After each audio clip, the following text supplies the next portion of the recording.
नमस्कार दोस्तों, आप सभी का स्वागत है एक और नए वीडियो में। पिछली वीडियो में हम लोग इस यहाँ तक कर चुके थे ALP CBT 1 exam 4/9/2018 third shift का, यानी कि यहाँ तक हम कर चुके थे। यानी एएलपी 2018 के जितना भी सवाल था करा चुके हैं। एनटीपीसी का भी सवाल करा दिए हैं, स्टेशन मास्टर का। अब हम लोग का करने का बारी है आरआरबी ग्रुप डी परीक्षा 2018 का सवाल करेंगे। फर्स्ट शिफ्ट से शुरू करेंगे, ठीक है। ग्रुप डी 2018 का जितना सवाल है उतना करेंगे।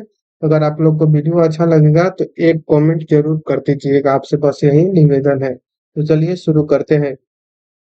पहला सवाल है, जब तक किसी पिंड पर असंतुलित बल लागू किया जाता है तब तक इसकी में निरंतर परिवर्तन होता रहता है। यानी कि चाल में क्या रहता है कि जब किसी पिंड पर असंतुलित बल लागू कर दिया जाएगा तो इसका चाल जो होता है निरंतर परिवर्तन होता रहता है।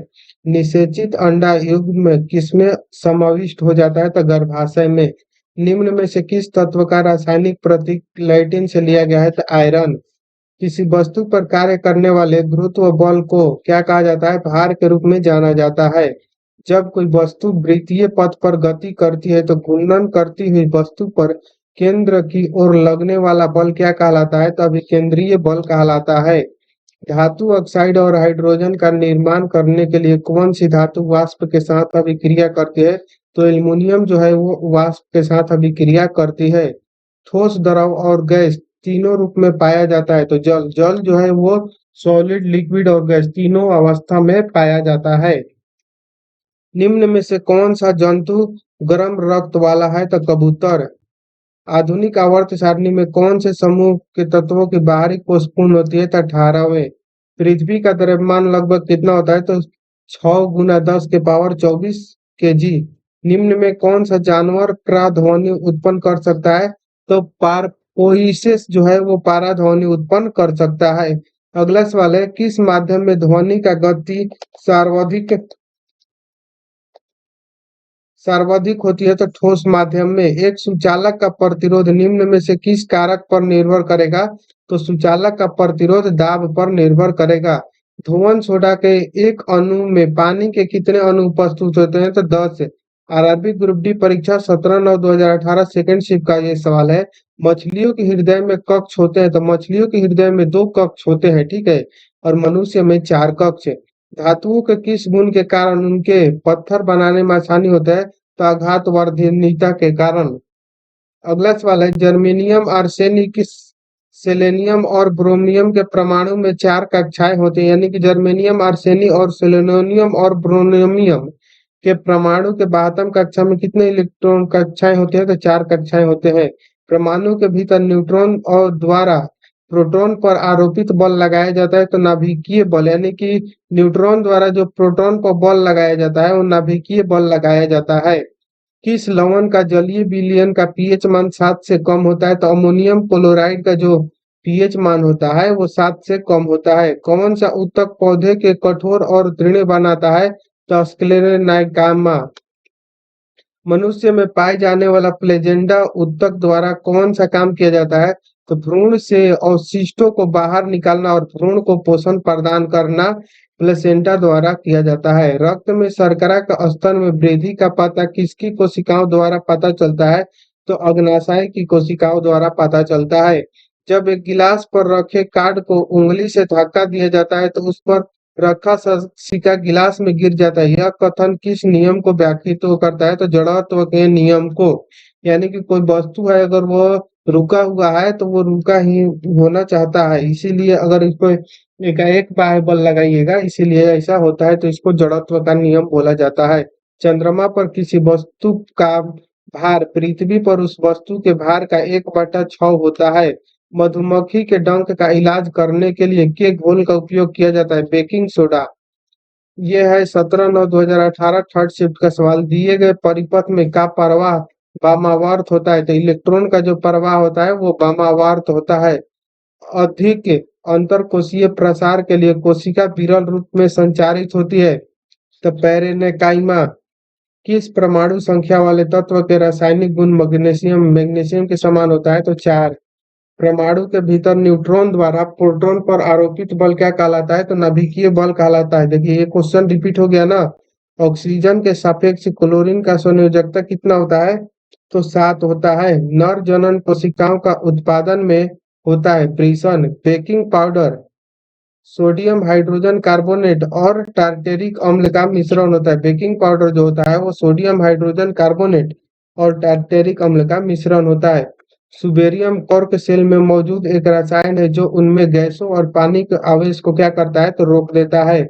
पौधों में स्रावित होने वाला वह हार्मोन जिसके कारण उसका तना सूरज की रोशनी की ओर झुकता है क्या कहलाता है? तो ऑक्सीजन।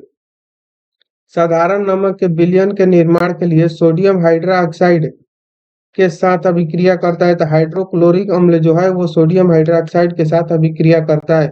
किसी विस्फोट के कारण समुद्र के तल पर बहने वाली लहरें कौन सी है? तो अनुदैर्घ्य लहरें बहती हैं। परमाणु क्रमांक 57 वाले तत्व संबंध रखता है डी ब्लॉक से। कार्य शून्य होने की स्थिति में विस्थापन और लगाए जाने वाला बल के बीच का कोण कितना होगा? तो 90 डिग्री होगा। एक सेल के विस्फोट के बाद कई टुकड़े अलग अलग दिशाओं में उड़ जाते हैं। इस स्थिति में क्या संरक्षित रहता है? तो संवेग जो है वो संरक्षित रहता है। समूह 18 में निष्क्रिय गैस होते हैं, यानी कि जितने भी निष्क्रिय गैस हैं वो समूह 18 में रहते हैं। पहाड़ से गिर रहे किसी पिंड में होती है गतिज ऊर्जा और स्थितिज ऊर्जा दोनों होती है। अगला सवाल है 18/9/2018 फर्स्ट शिफ्ट का सवाल है। कह रहे कि विद्युत बल्ब में आमतौर पर रासायनिक रूप से निष्क्रिय गैस और नाइट्रोजन भरी होती है, यानी कि विद्युत बल्ब में जो होता है रासायनिक रूप से उसमें क्या भरा रहता है? तो निष्क्रिय गैस और नाइट्रोजन। आधुनिक आवर्त सारणी के किस समूह में हाइड्रोजन रखा जाता है? आधुनिक समूह किस में रखा जाता है हाइड्रोजन? कौन से वर्ग में? तो 17वें में। कॉइल की गति की दिशा चुंबकीय क्षेत्र के सापेक्ष होने पर प्रेरित धारा सबसे अधिक होती है 90 डिग्री। वह बिंदु जहां पर एक वस्तु का संपूर्ण भार कार्य करता है उसे क्या कहेंगे? तो गुरुत्वाकर्षण का केंद्र कहा जाता है, जहां वस्तु का क्या? तो संपूर्ण भार कार्य करता है। O2 का उपयोग करके पायरुवेट का विभाजन माइटोकॉन्ड्रिया में होता है, यानी कि O2 का उपयोग करके पायरुवेट का विभाजन जो है माइटोकॉन्ड्रिया में किया जाता है। निम्न में से कौन सा जानवर मुकुलन यानी बर्डिंग द्वारा पुनरुत्पादित करता है और पुनर्जनन कार्यान्वित करता है? तो हाइड्रा। चंद्रमा पर किसी वस्तु का भार पृथ्वी पर इसके भार का कितना गुना होता है? तो 1/6 गुना। ये भी क्वेश्चन रिपीट हो गया। रासायनिक अभिक्रिया जिसमें गर्मी उत्पन्न होती है उसे एक क्या कहा जाता है? तो ऊष्माक्षेपी अभिक्रिया कहा जाता है। निम्न में कौन सा हार्मोन युवा अवस्था के समय लड़कों में दिखाई देने वाली उपस्थितियों में बदलाव लगता है? तो टेस्टोस्टेरोन। परमाणु संख्याओं के आधार पर तत्वों को वर्गीकृत किसने किया? तो मोसले ने। कैल्शियम हाइड्रोक्साइड की सही सूत्र क्या है? तो CaOH/2। 5-8% एसिटिक एसिड को कहा जाता है सिरका। श्रवणीय रेंज से नीचे आवृत्तियों के साथ ध्वनि तरंगों को कहा जाता है इंफ्रासोनिक। अगला है सेकंड शिफ्ट का सवाल। कर रहा है किसी सैटेलाइट और पृथ्वी के बीच आकर्षण का गुरुत्वाकर्षण बल को तेजी प्रदान करता है। अभिकेंद्रीय बल जो है वो तेजी प्रदान करता है। दूध वाले ताजे दूध में थोड़ा बेकिंग सोडा मिलाता है। दूध के अम्लीकरण को रोकने के लिए उसमें बेकिंग सोडा मिला देते हैं। चालक तार को पीवीसी द्वारा कोटिंग करके शॉर्ट सर्किट को रोका जाता है। 4 कार्बन परमाणु वाले हाइड्रोकार्बन के साथ जुड़ने वाले उपसर्ग हैं। तो ब्यूट।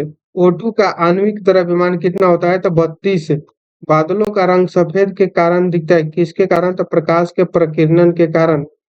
सजीव वस्तुओं में लक्षणों के आनुवंशिकता के सिद्धांत के प्रतिपादन में योगदान दिया। तो ग्रेगरी मेंडल ने सजीव वस्तुओं के लक्षणों को आनुवंशिकता के सिद्धांत में प्रतिपादन का योगदान दिया था। अगला सवाल है के कारण स्क्लेरेंडाइकमा का कोशिका की दीवार मोटी होती है? तो लिग्निन के द्वारा। दो फोकस दूरी वाले लेंस का उपयोग से पीड़ित व्यक्तियों द्वारा किया जाता है? तो मायोपिया और हाइपरमेट्रोपिया किया जाता है। ऊर्जा की व्यावसायिक इकाई क्या है? तो किलोवाट जो है वो ऊर्जा का व्यावसायिक इकाई है। पौधे के बीज में एक खाद्य भंडार के रूप में कार्य करता है। तो बीज पत्र। पारा का अयस्क क्या होगा? तो सीने बार। पारा का अयस्क जो है वो सीने बार होगा। अगला सवाल है थर्ड शिफ्ट का। कह रहा है कि इक्का एल्युमिनियम को आधुनिक आवर्त सारणी में गैलियम गैलियम धातु के रूप में नामित किया था। एक जटिल अस्थाई ऊतक कौन है? तो जाइलम जो है वो एक जटिल अस्थाई ऊतक है। त्वरण का बीमा क्या होगा? तो एल के power M zero T square, यानी कि क्या होगा? तो एल टी इनवर्स स्क्वायर होगा। तीसरे आवर्त में मौजूद तत्वों के एल एम कक्षाएं हैं। तीसरे आवर्त में जो मौजूद रहते हैं तत्व, उसमें के एल एम कक्षाएं मौजूद रहती है। रेगिस्तान पौधे की बाह्य त्वचा पर मोम जैसे पदार्थ की परत पाई जाती है।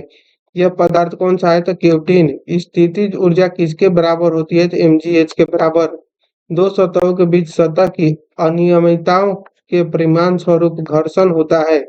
जिस परमाणु के बाह्यतम कक्षा में इलेक्ट्रॉनों की संख्या पूर्ण होती है, उसकी संयोजकता कितनी होती है? तो शून्य। सोडियम से क्लोरीन की ओर जाने का परमाणु आकार क्या होता है? तो घटता है। सोडियम से क्लोरीन की ओर जाइएगा तो परमाणु आकार उसका घटेगा। अगला सवाल है, कैल्शियम हाइड्रोक्साइड के विलयन से जब कार्बन डाइऑक्साइड गुजरता है तो बनने वाले अवक्षेप का रंग कैसा होता है? तो सफेद होता है। निम्न में से कौन सा संतृप्त हाइड्रोकार्बन है? तो C2H6 जो है वो संतृप्त हाइड्रोकार्बन है। प्रोटीन की जानकारी प्रदान करने वाले डीएनए को भाग जीन कहा जाता है, यानी कि प्रोटीन की जानकारी प्राप्त करने वाले डीएनए के जो भाग होता है उसको जीन कहा जाता है। कार्बन परमाणु के बारे में C612 से क्या निष्कर्ष निकलता है? तो इसमें 6 न्यूट्रॉन है और प्रोटॉन की संख्या भी 6 है। आरआरबी ग्रुप डी परीक्षा 19/9/2018 फर्स्ट शिफ्ट का सवाल है। कह रहा है कि लैंगिक प्रजनन के दौरान जब दो अलग अलग जीवाणु कोशिकाएं संयोजित होती हैं तो वे निर्माण करती हैं युग्म युग्मनज का। उस प्रक्रिया का नाम क्या है जिसमें द्वारा कोई धातु अपने आसपास उपस्थित नमी, एसिड इत्यादि द्वारा प्रभावित होती है? तो संक्षारण। बल और विस्थापन का गुणनफल क्या कहलाता है? तो कार्य। कौन सा धातु कक्षीय तापमान पर द्रव अवस्था में होता है? तो पारा जो है वो धातु है और ये कक्षीय तापमान पर द्रव अवस्था में रहता है। अगला सवाल है, अणु शब्द किसके प्रतिपादित किया? तो डेमोक्रिस्ट ने। कौन सा तत्व मेंडलीव की आवर्त सारणी में एक निश्चित स्थान नहीं पा सका? तो हाइड्रोजन जो है वो मेंडलीव की आवर्त सारणी में एक निश्चित स्थान नहीं पा सका। अगला सवाल है, शक्ति को किस रूप में व्याख्यात किया जाता है? तो कार्य करने की दर अथवा ऊर्जा स्थानांतरण की दर में। टंगस्टन का गलनांक कितना होता है? तो 3422 डिग्री सेल्सियस। कॉपर के एक अणु में कितने परमाणु होते हैं? तो 6.022 गुना 10 के पावर 23। ऑक्टेट का न्यूलैंड सिद्धांत केवल कैल्शियम तक ही लागू होता है। मुक्त रूप से गिरना केवल निर्वात में संभव है। यांत्रिक ऊर्जा होती है किसी वस्तु की गतिज ऊर्जा और स्थितिज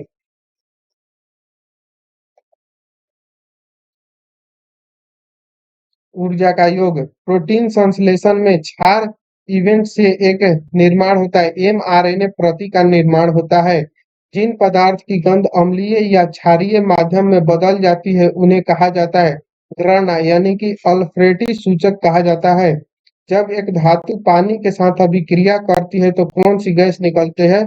तो हाइड्रोजन गैस निकलता है। आरआरबी ग्रुप डी परीक्षा 19/9/2018 सेकंड शिफ्ट का सवाल है। कह रहा है कि किसी भी समान समूह में मौजूद तत्व एक समान होती है तो संयोजी इलेक्ट्रॉनों की संख्या।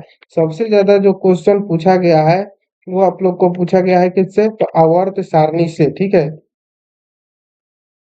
अगला सवाल देखते हैं, जब एक प्रकाश की किरण संघन माध्यम से विरल माध्यम में जाती है तो किरण की गति क्या होती है? तो बढ़ जाएगी और अभिलंब की से दूर झुक जाएगी।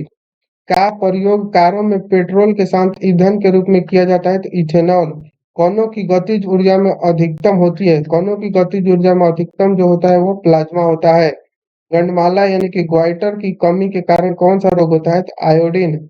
आसमान की ओर फेंका गया पत्थर पृथ्वी की ओर वापस क्यों आता है? तो एक बल होता है जो इसे भूमि की ओर खींचता है। कौन सा ऊतक पौधों के प्रकाश संश्लेषण हिस्से से सामग्री के परिवहन में मदद करता है? तो फ्लोएम। एक कार उच्च गति से चल रही है, यह किस ऊर्जा को युक्त होती है? तो गतिज ऊर्जा। तापमान को केल्विन पैमाने में सेल्सियस पैमाने में बदलने के लिए क्या करना होगा? तो दिए गए तापमान में 273 घटाना होगा। सोल्डर यानी कि मिश्र धातु किसका होता है मिश्रण? तो पीबी और एसएन का। एक पौधे के बीच में आगामी पौधे के रूप में होता है भ्रूण। माता पिता के संतान में शारीरिक या मानसिक गुणों के संरचना को क्या कहा जाता है? तो अनुवांशिकता कहा जाता है। अगला सवाल है, एक वस्तु एक नियत वेग से उत्तर दिशा में गति करता है, वस्तु पर लागू बल क्या होगा? तो शून्य होगा। किसी वस्तु के मुक्त रूप से गिरने के दौरान कौन सी ऊर्जा इसके रास्ते में किसी एक बिंदु पर बढ़ जाती है? तो गतिज ऊर्जा। ग्रुप डी परीक्षा का सवाल है 19/9/2018 थर्ड शिफ्ट का, कह रहा है परमाणु संलयन प्रतिक्रियाएं स्वचालित रूप से होती है सूर्य में, प्रजनन की प्रक्रिया के दौरान उत्पन्न होने वाली विभिन्नताएं तो वंशागत हो सकती है। अमोनिया में नाइट्रोजन की संयोजकता कितना होता है? 3 है। किसी वस्तु की गतिज ऊर्जा और स्थितिज ऊर्जा को एक साथ क्या कहा जाता है? तो यांत्रिक ऊर्जा। जब सिल्वर क्लोराइड के साथ सूर्य के प्रकाश में रखा जाता है तो ये किसके बनने के कारण भूरे रंग का हो जाता है? तो सिल्वर धातु के बनने के कारण ये भूरे रंग का हो जाता है। निःश्वासन फेफड़ों की अवस्थित द्वारा होता है। आयरन के वायु की उपस्थिति में जलाने पर किसका निर्माण होता है? तो Fe2O3 का निर्माण होता है। अगला सवाल है, एल कक्ष में रखे जा सकने वाले इलेक्ट्रॉन की संख्या कितनी होती है? तो इलेक्ट्रॉन की संख्या 8 होती है। अगला सवाल है, आभासी और सीधी छवि के लिए दर्पण का आवर्धन होना चाहिए, धनात्मक होना चाहिए। ऑक्साइड अम्लों के साथ साथ क्षारों के साथ भी अभिक्रिया करते हैं उभयधर्मी। बल द्वारा किया गया कार्य धनात्मक होता है जब विस्थापन बल की दिशा में होता है। वर्ग के प्राणियों में श्वसन गलफड़ों अथवा फेफड़ों द्वारा होता है उभयचर। संवेग की एसआई पद्धति में इकाई क्या होगा? तो केजी मीटर पर सेकंड। त्वरण ऋणात्मक होने पर किसी पिंड का वेग क्या होगा? तो घटेगा। मनुष्य में निषेचित अंडा के स्तर में प्रत्यारोपित हो जाता है तो गर्भाशय। अगला सवाल है, जड़ों के कोशिकाओं में लंबे रोम जैसे भाग को क्या कहा जाता है? तो रूट हेयर। एसआई पद्धति में त्वरण की इकाई क्या होता है? तो मीटर पर सेकंड स्क्वायर या मीटर सेकंड इनवर्स स्क्वायर। निम्न में से कौन सा अम्ल पानी में घुलने पर H आयन प्रदान करता है? तो एसिटिक अम्ल जो है वो H+ आयन प्रदान करता है। ठीक है, आगे का सवाल जो है उसको हम लोग नेक्स्ट वीडियो में करेंगे। ठीक है, अभी बहुत सारे सवाल है, यहीं तक रहने देते हैं। ठीक है, मिलते हैं नेक्स्ट वीडियो में, तब तक के लिए जय हिंद, थैंक यू।